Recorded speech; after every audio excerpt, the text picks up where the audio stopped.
be compatible with our legal obligations under the EHRC.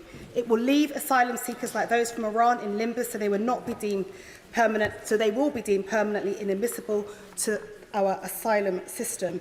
We need more safe and legal routes, not after boat crossings have stopped, as we know that this bill will never achieve that. So can the Home Secretary say why she will not seek to provide safe and legal routes for everybody now? Secretary. Well, Mr. Speaker, we'll always place a high priority on the well-being of asylum seekers, and that's why we're also committing to rolling out safe and legal routes as part of our plan. But whilst I have the Honourable Lady, may I take this chance, Mr. Speaker, to invite her to apologise to the nation.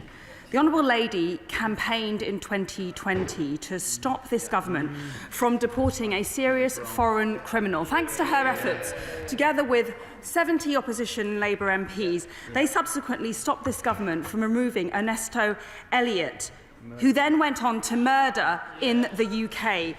Mr. Speaker, will... Order. The Home Secretary should know better. This is sub judice. Well, he's appealed his sentence, and I don't think I need any lectures from the front bench either. I look forward to an apology. Am I going to get an apology? Thank you. Home Secretary, will you take the advice that I've been given? I know you don't like it, but I'm only working on the facts of the case. Home Secretary. Well, I will just still say that it is outrageous what Labour MPs have done, and I encourage them to apologise.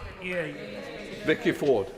Mr. Speaker, last week the Italian Defence Minister made a direct link between the rise in asylum seekers coming to Europe by small boats and the activities of the Wagner Group in Africa.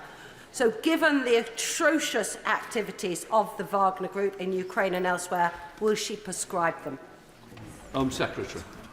Well, Mr. Speaker, we keep the list of prescribed organisations under review, and we don't routinely comment on security and intelligence matters. But where a group meets the tests of being a concern in terrorism and where it meets our legal criteria, then a group will be prescribed if it is necessary and proportionate to do so.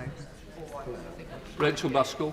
Thank you, Mr. Speaker. What is more frightening than this toxic bill, which locks up the most vulnerable who walk this planet, imprisons innocent children and pushes trafficked women back into the hands of their perpetrator, is that this Tory government is peddling their divisive rhetoric because she has failed to govern and she has failed to provide communities the support they need.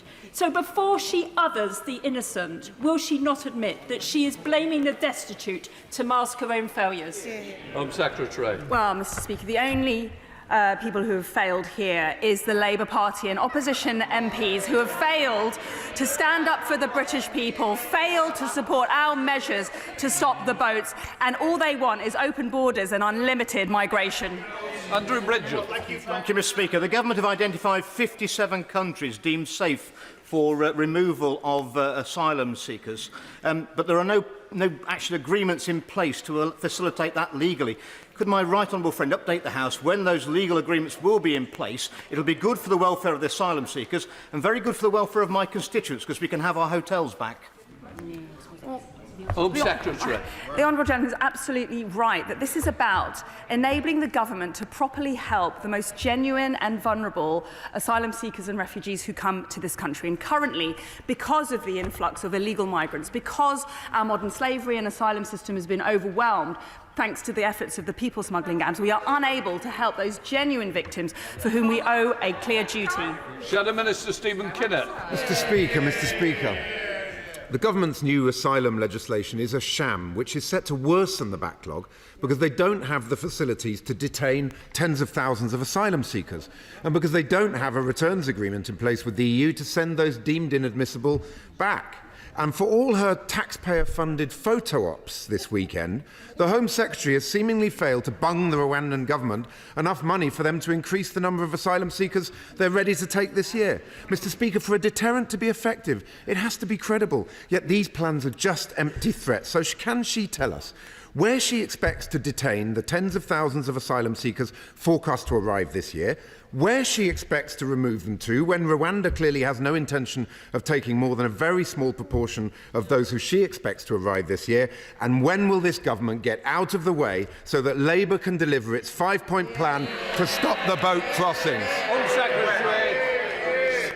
Mr. Speaker, I thank the Honourable Dunn for his entertaining approach to entertaining the House today. But let's just compare what the Labour Party has done over the last 10 days and what the government has done. In the last 10 days, the Prime Minister and I have secured a big deal with the French to increase cross-channel cooperation. I've presented and we've voted on measures to detain and swiftly remove illegal migrants. And this weekend, I met with refugees who have successfully been resettled in Rwanda and seen the accommodation that people will be using. What's the Labour Party done? Well, the Shadow Home Secretary's been on Twitter. She's very good on Twitter. She tweeted in the last 10 days, Labour's paltry excuse for a plan. Half of it's stuff we're already doing. The other half is their plan for open borders and unlimited migration. What I suggest they do is get off Twitter, get to Rwanda, and I'll show them how to stop the boats. SNP spokesperson Alison Thewlis. Thank you, Mr. Speaker. Freedom from Torture have talked about the impact on torture survivors of the anti-asylum bill, calling it a betrayal of the commitments following the Shaw Review. 7 babies born to mothers in home office accommodation since 2020 have died. So it's no surprise that Women for Refugee Women and the RCM have opposed the Home Office's plans. And the Scotland's Children's Commissioner has warned that the plans to detain and remove children breach this government's obligations under the UN Convention on the Rights of the Child. There is nothing about protecting asylum seekers' welfare that this bill will fix. So will she accept the harm that she's causing? Home Secretary. Well, we take very seriously our duties to everybody who is within our care, and our measures will always, of course, ensure that the proper well-being and welfare provision is available to those who are vulnerable. But let me just say this. The Honourable Lady has absolutely no right to lecture this government on how to support asylum seekers when her own nation royally fails to take any or sufficient numbers into the Scotland. Simply not true. That is simply, Mr. Speaker, not correct. This bill is not about helping asylum seekers. This is about banning asylum seekers. So what does it say about the Home Secretary's morals that she believes Rwanda would be a blessing for asylum seekers, but when they come here she calls them a swarm and an invasion? Home Secretary. The problem that the Honourable Lady is labouring under is that she is, in her opposition to our plans, she is siding with the people smuggling gangs. She is actively encouraging, effectively, the cooperation and evil practice of exploitation of vulnerable people coming into this country.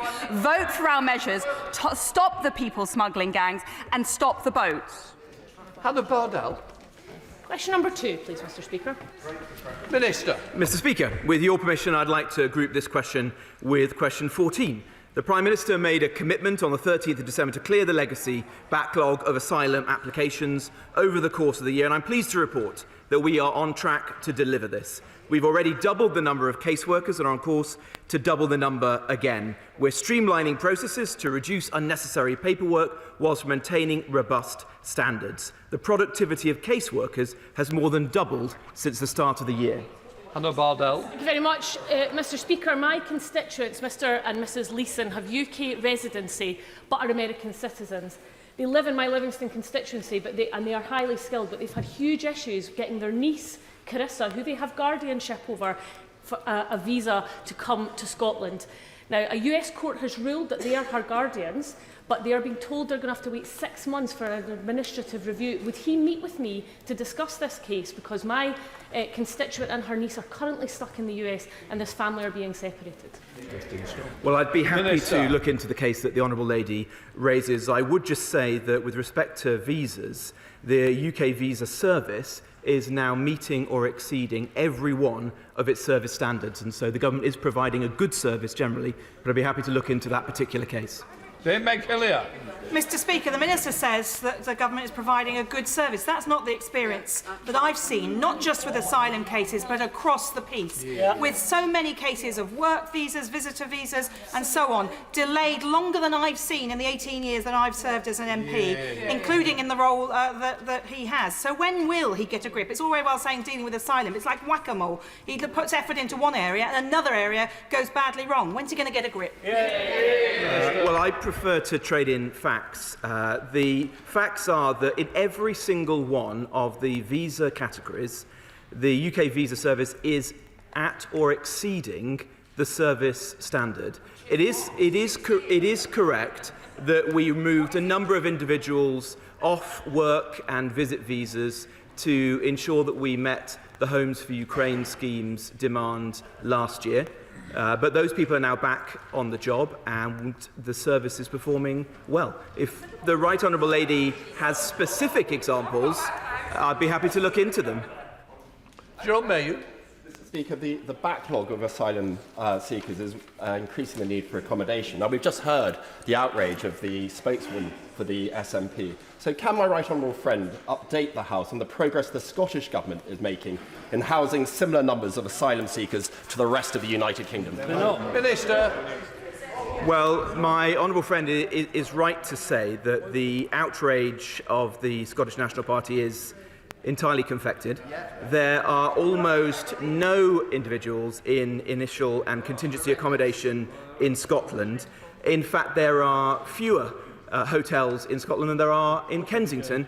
I would just add, however, that it's not just the SNP who should hang their heads in shame, it's also Labour in Wales. Because in the whole of Wales, there are only 3 hotels.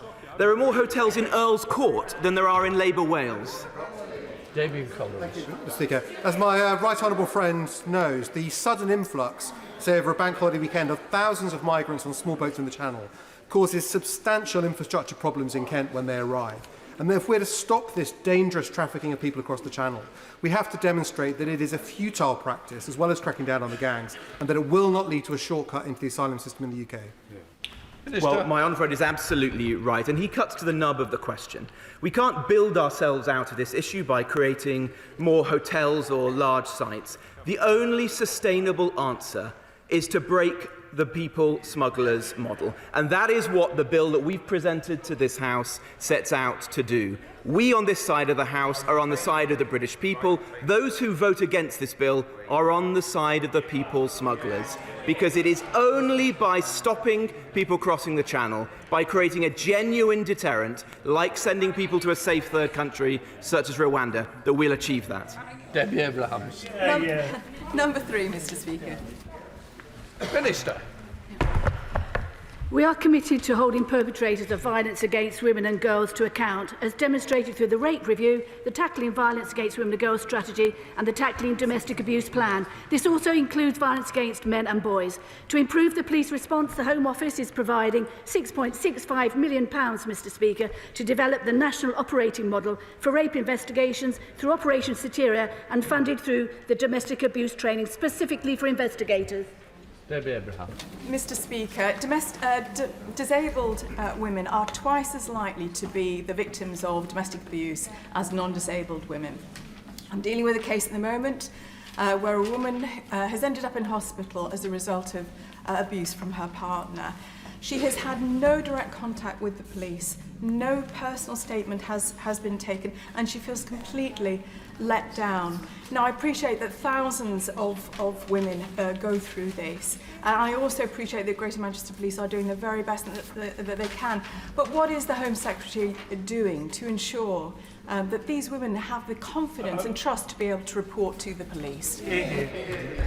Confidence of any victim of abuse must be increased, and to that aim the government is spending unprecedented amounts of money to train not only new police officers but existing police officers on how to deal with victims. Disabled victims are no different from any other victim, and they're entitled to the same amount of quality of response. If I can also just mention that police guidance dictates that police officers will visit every single suggestion of domestic abuse, if reported, with the only exception if it is unsafe for them to do so. So she's right to raise this important issue, and we take it very seriously. Kate Knifton. Thank you, Mr. Speaker. Can I welcome the announcement by the government last week, which will see tougher sentences for domestic abusers who kill their partners or ex-partners? Can my right honourable friend confirm that this government will always do everything possible to protect vulnerable women and girls and deliver justice to those who attack them or threaten them? Minister. This government is made up of the party that believes in law and order, and wherever we can, we will continue to review sentences. Strictly speaking, this is the Ministry of Justice, but I can say that I know the Deputy Prime Minister and also the Prime Minister and the Home Secretary are thoroughly committed to review this sort of offences. Simon Fell. Number 4, sir.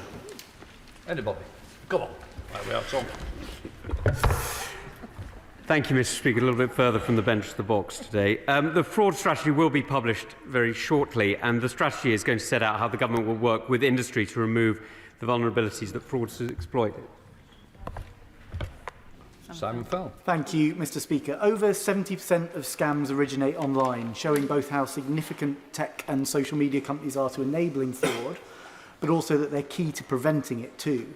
Given that tech and social media companies are currently driving the problem, will my right honourable friend compel their sector to be part of the solution, going after frauds and fraudsters on their own platforms and upping all our defences in the upcoming national fraud strategy? Minister. I know that this subject is one that the honourable gentleman is well versed in, and I read the article that he recently wrote alongside the honourable member for Cheadle.